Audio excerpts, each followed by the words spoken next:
Bienvenidos a los espacios cósmicos de la Oveja Eléctrica, en donde hoy hablaremos del arte de contar la ciencia con Javier Santaolalla. El divulgador español es todo un fenómeno de la difusión masiva de la ciencia, con millones de seguidores en las redes sociales, donde explica de forma amena y sencilla los nuevos descubrimientos de la ciencia. ¿Qué pasaría si nos cayéramos en un agujero negro? ¿Cómo conseguir novia o novio usando la ciencia? Habla igual de trucos para probar los exámenes que de ondas gravitacionales. Hoy conversaremos con Javier Santaolalla sobre cómo se encendió su pasión por la ciencia, la formación de ingeniero en telecomunicaciones, su doctorado en física de partículas y su trabajo en la Organización Europea para la Investigación Nuclear, donde vivió el descubrimiento del bosón de Higgs, son estaciones clave de una vocación que contagia a los jóvenes en la búsqueda del conocimiento.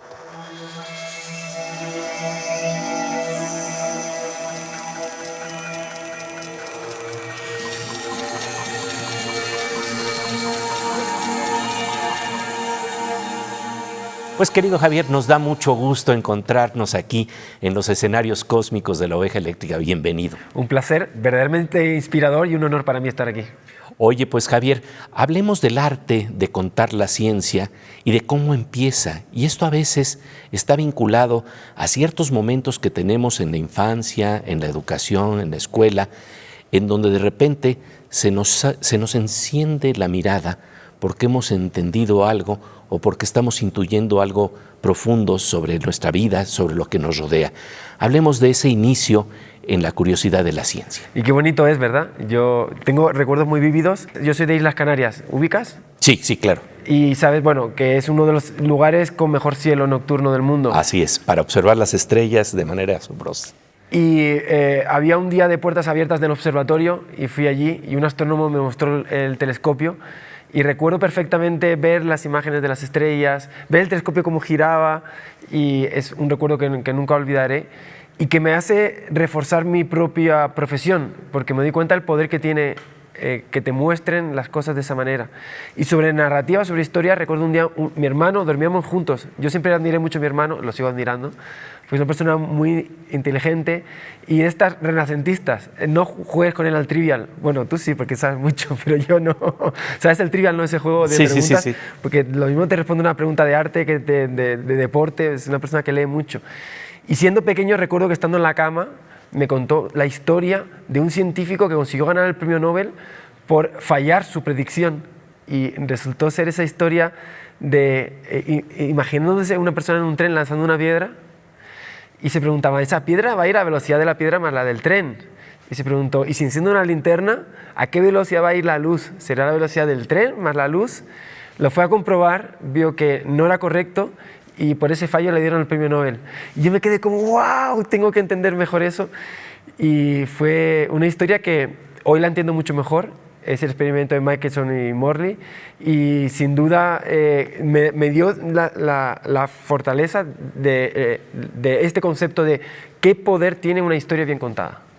Y bueno, cuando estamos hablando de observar las estrellas, el físico Werner Heisenberg decía que el infinito está más cerca de los que miran el mar. Pero en este caso también creo que podríamos hablar del océano cósmico y de los que miran las estrellas. Hablemos de esa búsqueda de lo que se sale de los límites, de eso que realmente a veces aparece como infinito y que tiene que ver con esta sensación que te dejó marcado precisamente al empezar a observar las estrellas. Sí, y es bonito pensar que hay muchos infinitos. Está el infinito del mar, está el infinito de las estrellas, está el infinito interior nuestro, está el infinito del concepto, del pensamiento, de las matemáticas, del abstracto. O sea, hay tantos infinitos y todos ellos inspiran. Y es verdaderamente poderosa esa imagen del infinito porque lanza en la mente mucho más allá y genera muchas conexiones.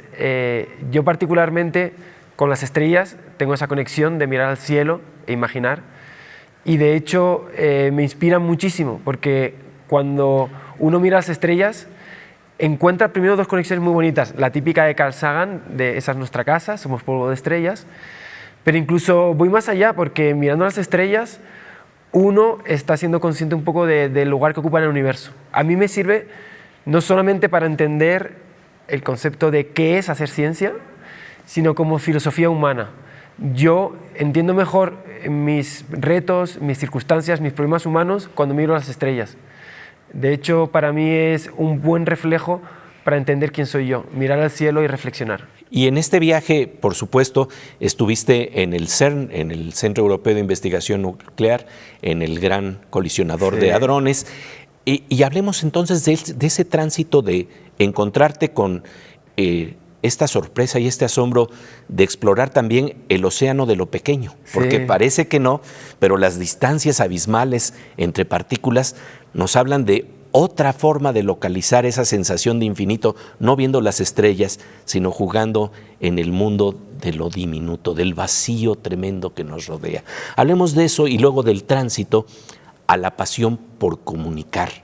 Pues has dado con otra de esas claves que he tenido en mi vida, otro de esos momentos de eureka que yo experimenté leyendo. Recuerdo perfectamente el libro, recuerdo perfectamente cómo fue. Esa imagen de la serpiente que se mordía la cola, Ouroboros, sí. En un libro de física que se llama, no recuerdo, El cosmos en la palma de la mano, de Manuel Lozano Leiva. Así es. ¿Lo conoces? Sí, él estuvo aquí en La Oveja Eléctrica. Ah, buenísimo, buenísimo. Sí. Pues en ese libro, precisamente, yo estaba en esa época que estaba descubriendo la física, pues yo la descubrí por los libros. En este libro él decía, qué bonito cómo según exploramos escalas mayores, acabamos volviendo a lo pequeño. Y cómo para entender el Big Bang necesariamente tienes que entender las partículas. Y ahí me enamoré de las partículas. Las partículas fueron para mí el punto de conexión con la física inicial, fue como digamos el flechazo auténtico con la física, por dos razones. Una, porque me dio la concepción, yo como ingeniero y como persona anclada en la ciencia, el hecho de que hubiera un orden en la materia me resultaba muy satisfactorio. Y entender que había una clasificación de partículas muy pequeñas, esa forma de entender el mundo como una compilación de elementos mínimos que dan estructura a la realidad, me pareció un pensamiento poderosísimo. Y por otro lado, cuando me di cuenta de cómo esa conexión que nos lleva de lo pequeño a lo grande, me pareció preciosa. Me enamoré de esa idea. El asombro que se enciende en la mirada al asomarnos a lo inconcebiblemente pequeño y lo inconcebiblemente grande. Después del corte, seguiremos conversando con Javier Santaolalla en La Oveja Eléctrica. Mientras tanto, pasamos a una sección con nuestra querida compañera Aura López, que nos habla de investigaciones de vanguardia y proyectos vinculados al conocimiento que impulsa CONACYT hoy en día en nuestro país. Pues querida Aura, hoy vamos a hablar de un tema muy importante para la salud, ¿no? Sí, justamente hoy les quiero platicar del Proyecto Nacional de Investigación e Incidencia de Leucemia Infantil, que busca investigar la complejidad de la enfermedad. Cada año, entre 6,000 y 7,000 niñas, niños y adolescentes mexicanos son diagnosticados con cáncer. El 51% son casos de leucemia linfoblástica aguda. La leucemia es el cáncer que tiene su origen en la médula ósea y el PRONAI de leucemia infantil quiere investigar la supervivencia, las tasas de mortalidad y las recaídas tempranas, así como los factores clínicos y socioambientales que influyen para implementar una detección temprana y predecir el riesgo de la enfermedad. El Proyecto Nacional de Investigación e Incidencia de Leucemia Infantil se hace con apoyo del CONACYT. Por medio de estudios, estrategias biotecnológicas y de innovación, se buscará implementar modelos y prototipos para la prevención y el tratamiento. En su primera fase, el PRONAI de leucemia infantil hará un pilotaje en los estados de Puebla, Oaxaca y Tlaxcala. Para 2030, la Organización Mundial de la Salud busca incrementar al 60% la curación de niñas y niños con cáncer, un objetivo que se alinea a las investigaciones del PRONAI de leucemia infantil. En México, solo el 50% de los infantes con leucemia logra sobrevivir, mientras que en el resto del mundo el indicador supera el 85% de sobrevivientes. ¿Cómo ves la información, Pepe? Pues la verdad me parece muy importante saber que el conocimiento y la investigación hacen y harán la diferencia. Como siempre, te agradecemos tu presencia aquí en La Oveja Eléctrica, querida Aura. Muchas gracias, Pepe. En un parpadeo cósmico, volvemos a La Oveja Eléctrica para seguir conversando con el físico español Javier Santaolalla sobre el arte de contar la ciencia a millones de jóvenes que buscan abrir su mirada a la aventura del conocimiento.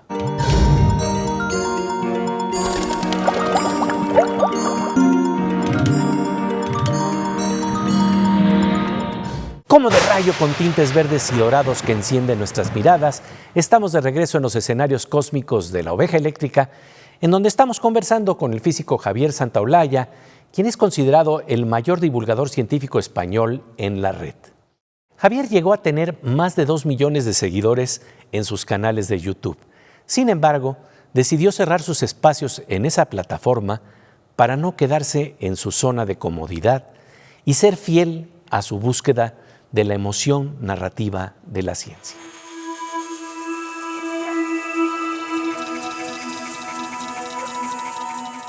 Yo personalmente descubrí muy tarde la física y es una cosa que siempre me ha dado rabia.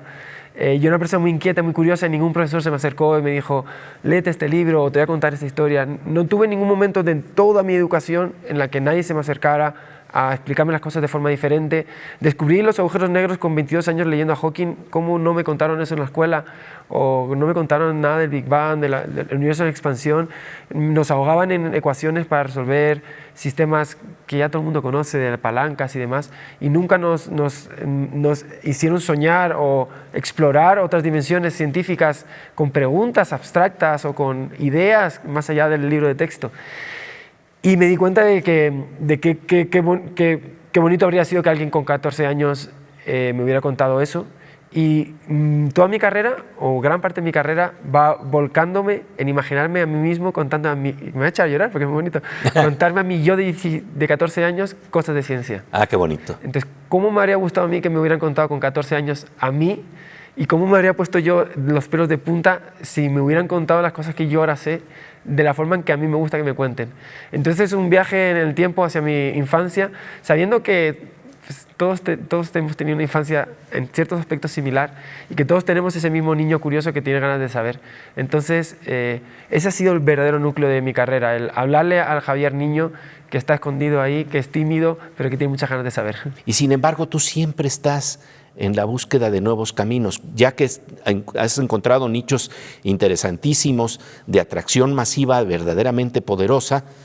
De repente dices, no, las redes sociales no es todo lo que yo estoy buscando. Hablemos de esa búsqueda. Sí, y he encontrado casualmente que no guiado por dinero o guiado por alcance o ciertas cosas, sino guiado por mi propia búsqueda, lo otro viene detrás.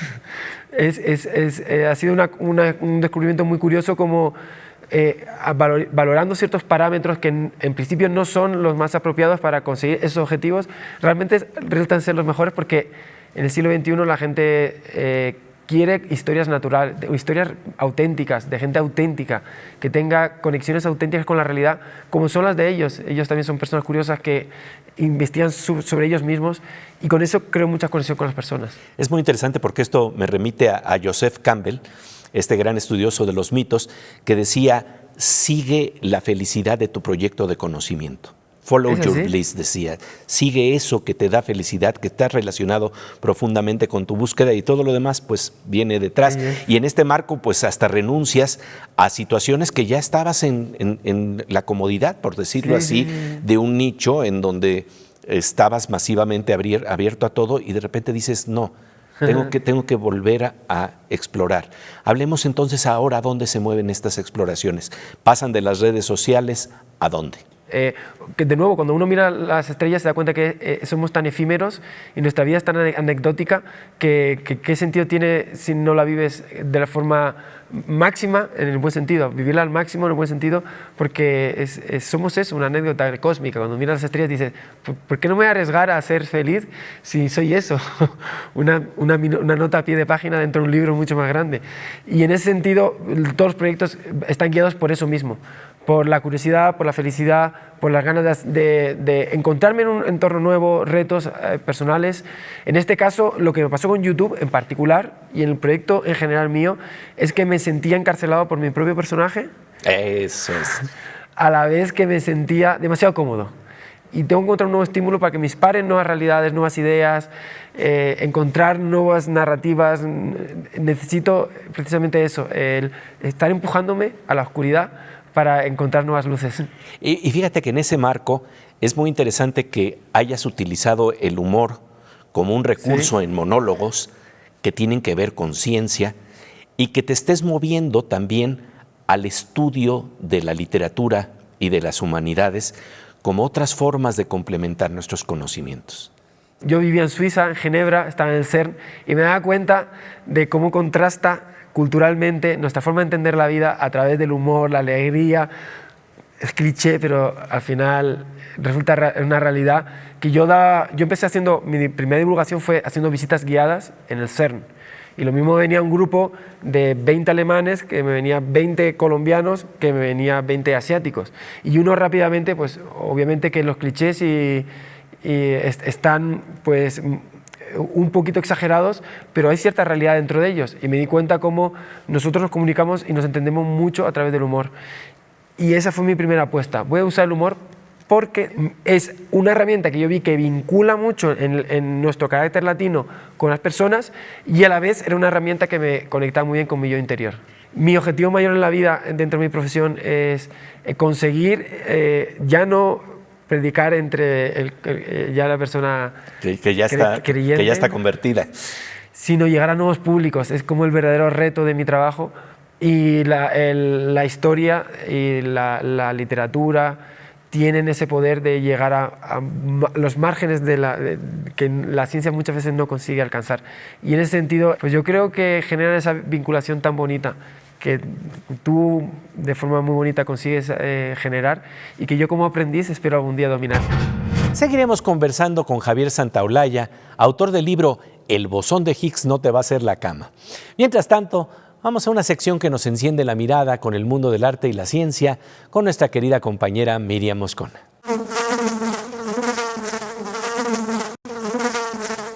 Querida Miriam Moscona, de nuevo un gusto encontrarnos aquí en Oveja Eléctrica para hablar de paisajes ocultos que están más a la mano de lo que nos imaginamos. Pues tan a la mano que ahí los tenemos adentro, aunque no siempre nos paseamos por ahí. Solo los grandes meditadores, como tú sabes. Bueno, sí, en efecto, vamos a hablar de ciertos bosques, Pepe, pero no son los bosques noruegos de los Beatles, son bosques que pueden abrirnos otras puertas de conocimiento y otras puertas de percepción. Ahí más que los Beatles estarían los Doors, ¿verdad? Los Doors, sí, claro. Lo cierto es que, bueno, tenemos adentro nuestro todo un mundo funcionando del que nos olvidamos, ¿cierto? Y de eso va nuestra colaboración del día de hoy. Un grupo interdisciplinario de físicos y biólogos ha desarrollado una nueva y revolucionaria técnica de microscopía que por primera vez permite obtener imágenes de todas las células dentro de un área determinada del tejido cerebral vivo. Su principal valor es que logra imágenes de todas las células vivas, no etiquetadas, en un área cerebral específica, cosa que hasta ahora era imposible. Este nuevo método permitirá mejorar la información que se obtiene y expandir el conocimiento de la biología del cerebro y avanzar en nuestro conocimiento de las funciones cerebrales. Ahora vale la pena internarse por este bosque de ramificaciones, raíces y frutos que producen un encantamiento. Parece el interior del planeta al que llegó el Principito de Saint-Exupéry. Esta imagen nos permite hablar de cómo nuestros cerebros calculan. Nuestros cerebros son ordenadores que funcionan usando un sistema de células llamadas neuronas y que intercambian información usando señales químicas y eléctricas. Los investigadores han descubierto que ciertas células en la corteza cerebral humana transmiten señales de una manera que no se ve en las correspondientes células de otras especies. Y que no le digan, que no le cuenten, los cerebros humanos tienen una corteza gruesa, especialmente la segunda y tercera capas de la superficie. Estas capas contienen células cerebrales con muchas ramas, llamadas dendritas, que las conectan e intercambian información con otras células cerebrales. Transmiten información mientras que imágenes del cerebro, vistas al microscopio, transmiten belleza. Hasta la oveja quiere internarse por esos bosques. Arte y ciencia en la mirada encendida de Miriam Moscona. Después de un parpadeo, volvemos a la Oveja Eléctrica, en donde estamos conversando con Javier Santaolalla sobre el arte de narrar la ciencia.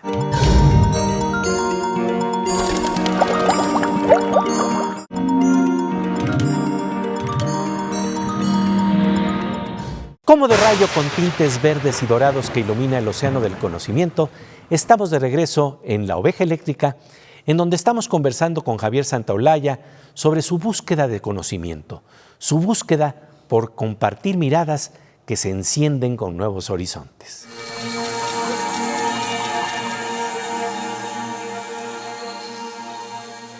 Hablemos de esos momentos en los que esta comunicación de alguna manera te hace ver que hay un eco profundo con la gente con la que estás en contacto. Creo que no hay nada, decía Elie Wiesel, un gran escritor, que no hay un momento más importante en la educación que ese momento invisible pero real, en el que se enciende la mirada de una niña o de un niño porque ha entendido algo o porque ha captado un trozo de belleza. A ti te toca en estas pláticas, en estos programas que tú realizas, tener esos contactos. Hablemos de algún momento así que verdaderamente te ha conmovido profundamente por el poder que tiene la narrativa del conocimiento en otras personas. Qué bonito, ¿no? Porque ciertamente son cosas que yo he desarrollado intuitivamente, no he leído tanta literatura como tú, pero intuitivamente he desarrollado muchas intuiciones que luego le pones palabras y digo, wow. De hecho, voy a publicar un libro ahora en septiembre y yo cuento en este libro cómo sentía como mis ojos brillaban cuando leía un libro de Hawking, que fue el que me arrastró hacia la física de forma inevitable. O sea, fue como un agujero negro que me lanzó, no pude evitar, aunque intenté agarrarme para no caer, no pude. Fue unos ojos brillantes míos que noté que caían en esas páginas de forma como un torrente. Y eran esos mismos ojos que yo veía brillar en el CERN. Cuando daba esas visitas guiadas venían 20 jóvenes, 18 se dormían, pero yo notaba 2 que estaban así. Y cómo brillaban los ojos, me di cuenta de qué poder tiene las historias, contarlas bien, qué poder tiene transmitir algo con pasión. O sea, podemos realmente transformar vidas, tocarlas como tocaron la mía y como se tocan millones de vidas con pequeños momentos que realmente luego son tan significativos. Así que sí, me llevo mucho por la curiosidad. En particular, la curiosidad ahora me lleva a encontrar nuevas formas de entender la realidad, porque la realidad científica la conozco ya bastante bien, después de varios años entendiendo la industria científica en todo su esplendor, desde lo que viene a ser la generación de conocimiento hasta ya la parte más aplicada o industrializada del conocimiento, pero me interesa entender ahora otros mecanismos de entender la realidad desde lo místico a lo puramente artístico. Quiero entender por qué un místico conecta a través del nirvana con la realidad. Quiero entender por qué hablan de que todo el universo está conectado, qué quieren decir con que todo es uno, por qué Heisenberg, Sagan decía que somos la forma que tiene el universo de entenderse a sí mismo. Necesito explorar esas vías que dentro de las ecuaciones muchas veces no hay cabida y que hacen que la propia experiencia de la realidad sea mucho más rica.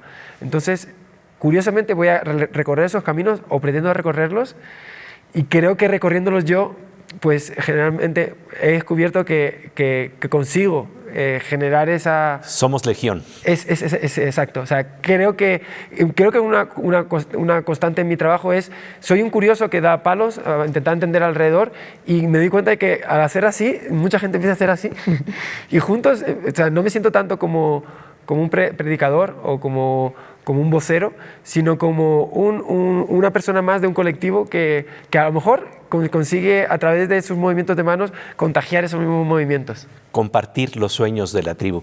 Querido Javier, de verdad te agradecemos muchísimo tu presencia y tu viaje de asombro del niño que todavía llevas por dentro. Muchísimas gracias por tu presencia. Se trata de compartir los sueños de la tribu. La búsqueda de nuestro querido Javier Santaolalla por compartir nuevos horizontes no para. En estos días desarrolla proyectos como Amautas, en donde explora la aventura del conocimiento en cursos con especialistas en diversos campos de la ciencia, desde la biodiversidad marina y el cambio climático hasta la neurociencia, las células madre y los agujeros negros. Un gusto la presencia de Javier Santaolalla, un sincero buscador de conocimiento aquí en La Oveja Eléctrica. Y bueno, y ahora pasamos a una sección con otro gran buscador de conocimiento, al grado de que le canta con alegría y pasión. Estamos hablando de nuestro querido Fernando Rivera Calderón. Pues querido Fernando Rivera Calderón, ¿qué nos traes el día de hoy? Pues estoy muy enojado con la ciencia, Pepe, porque sí, nos explica todo, pero hay explicaciones que ni al caso. Por ejemplo, cuando nos explica cómo dos objetos enamorados se atraen por la fuerza de gravedad y el impulso, y de repente chocan y se rompen todo, incluido el corazón. Y eso no se vale, ni aunque lo diga la ciencia, Pepe. No te pongas así, te voy a cantar una canción. Ok. Ya te estoy poniendo triste, tita, me llevo.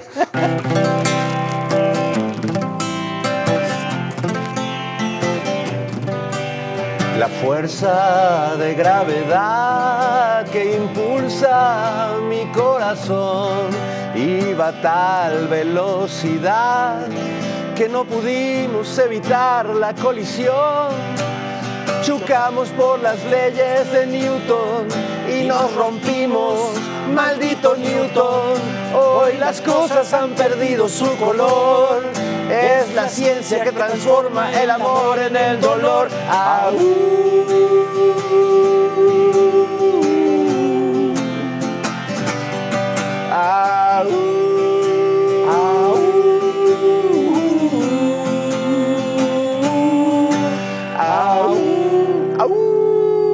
Parece un coro, pero en realidad son perros llorando de dolor, Pepe. Así que sigue aullando, por favor.